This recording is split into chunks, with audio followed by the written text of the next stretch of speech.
Bismillahirrahmanirrahim. Assalamu alaikum. The pathology practical which we are going to discuss today is about cellular adaptations.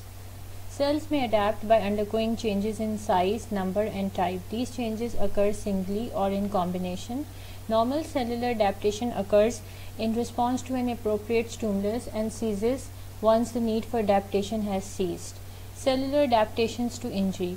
There are 5 cellular adaptations to injury: atrophy, hypertrophy, hyperplasia, metaplasia and dysplasia. Atrophy is the decrease in cell size and hypertrophy is the increase in cell size. Hyperplasia is an increase in cell number. Metaplasia is the conversion of one cell type to another, and dysplasia is disorderly growth. What is atrophy? Atrophy is the decrease in cell size due to decrease in workload or stimulus. Change is adaptive and reversible. The causes are disuse, denervation, loss of endocrine stimulation, inadequate nutrition, ischemia or decreased blood flow. The types are physiological and they include the seen in thymus and in uterus after parturition. And pathological atrophies include denervation atrophy, which is a form of disuse atrophy that occurs in the muscles of paralyzed limb, and disuse atrophy seen in reduction in skeletal muscles use seen in muscles of the extremity that have been encased in plaster cast, and ischemic atrophy as seen in kidneys, heart and other organs due to decrease in blood flow. There is lack of endocrine stimulation seen in vagina, endometrium and breast after menopause, and there is malnutrition atrophy seen in starvation. Now grossly, the atrophy. Here you can see a gross picture of a heart. The affected organ is decreased in size. It appears soft, flabby. The color is pale. The capsule is wrinkled. Microscopically, the cells in atrophic organs are smaller in size and there is increase in space between the muscle fibers. Now let's move on to hypertrophy. Hypertrophy is an increase in cell size with an increase in the amount of functioning tissue mass. The types include physiological. There is increase in the muscle mass. This is associated with exercise. And in pathological, it can be adapted and compensatory. Adaptive hypertrophy, there is thickening. Example is there is thickening of the urinary bladder from long continued obstruction of the urinary outflow. Then there is myocardial hypertrophy that results from valvular heart disease or hypertension. Then there is compensatory hypertrophy. There is enlargement of a remaining organ or tissue after a portion has been surgically removed. The gross features. Hypertrophy is characteristically asymmetrical with disproportionate septal thickening, particularly at the confluence of the anterior septum and the anterior wall. As you can see in the diagram, this is there is hypertrophy, enlargement of the cardiac muscle in response to a valve disease. This is the normal heart. This is the hypertrophied left ventricle. Microscopic features. Here you can see the normal heart muscle, and in hypertrophy heart muscle, the cardiomyocytes are hypertrophied with abundant eosinophilic cytoplasm and box-shaped nuclei. Myocytes display bizarre forms with Y-shaped branching, frequent side-to-side junctions, or a characteristic whorled appearance, usually round around a central fibrous core.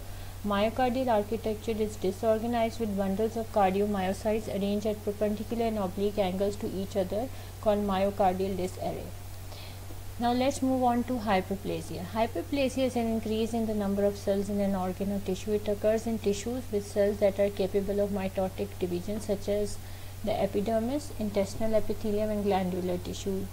The types include physiological, seen in the breast and uterus during pregnancy, and pathological as endometrial hyperplasia and benign prostatic hyperplasia, and hyperplasia seen in the skin warts. The gross features of hyperplasia. This is a case of endometrial hyperplasia. The grossly, you can see there is an increase in the tissue size resulting from increase in the estrogen. Microscopically, there are irregular dilated glands with larger lumens. This is the key feature. Variation in glands size, nuclear atypia, nuclear size variation, nuclear cell rounding, nucleus lacking nuclei lacking atypical uniform columnar nuclei, and hyperchromasia. Now let's discuss metaplasia. Metaplasia represents a reversible change in which one adult cell type is replaced by another cell type. It is reversible on withdrawal of stimulus. Examples of metaplasia is the adaptive substitution of stratified squamous epithelium of the ciliated columnar epithelia in the trachea and large airways of a habitual cigarette smoker. Then there is Barrett's esophagus. It is a pre-malignant condition that occurs in the esophagus of people with chronic esophageal reflux disease GERD. It is characterized by normal squamous epithelium in the lower esophagus, which is transformed into columnar-like epithelium. The types of metaplasia. Metaplasia can be epithelial, mesenchymal epithelial seen in bronchial, gastric and cervical epithelium, mesenchymal in fractured bones. Metaplasia result in loss of some function. Persistent stimulation leads to dysplasia, which may result in carcinoma. Examples of epithelial metaplasia: the columnar is changed to the squamous metaplasia, and respiratory epithelium, as in habitual smokers and vitamin A deficiency in the cervix, excretory ducts of salivary glands, pancreas and bile ducts. Then there is change of squamous to columnar seen in Barrett's esophagus. Connective tissue metaplasia, this formation of cartilage, bone or adipose tissue in those areas that do not contain them. Example: myositis ossificans after intramuscular hemorrhage, bone fracture. The gross features of metaplasia. Here you can see the Barrett's metaplasia. These are the gross features. Barrett's mucosa is usually represented by well-defined areas of salmon, ring, velvety mucosa. Similar to the adjacent gastric mucosa, it has irregular margins and may contain islands of residue squamous, pearly white esophageal mucosa, or may be ulcerated.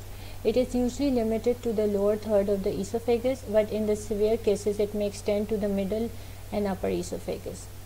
The microscopic features, there is you can see metaplastic transformation of the esophageal stratified squamous epithelium on the left side to mature columnar epithelium, so called Barrett's metaplasia. Two goblet cells can be seen, rounded shape, clear to bluish, cytoplasmic mucin, randomly scattered mucin usually indents the nucleus. Dysplasia. Dysplasia is characterized by deranged cell growth of a specific tissue that results in cells that vary in size, shape and organization. It is potentially reversible after the irritating cause has been removed, and dysplasia is strongly implicated as a precursor of cancer.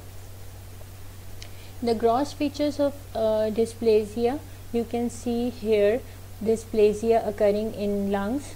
In early stages, the lungs are firm, heavy, dark red and congested. In later stages, they are firm, tan lungs, and the pleural nodularity can be seen.